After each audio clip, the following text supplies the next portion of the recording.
Hi, welcome back to our channel. In front of me I have OnePlus 15 and in this video I want to show you how to resize floating windows on this device.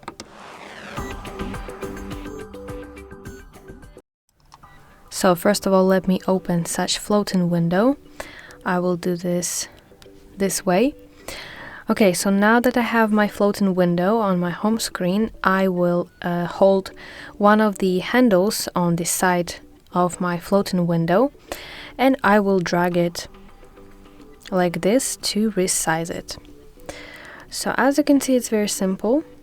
Again, find the corner of the floating window and you have to drag it.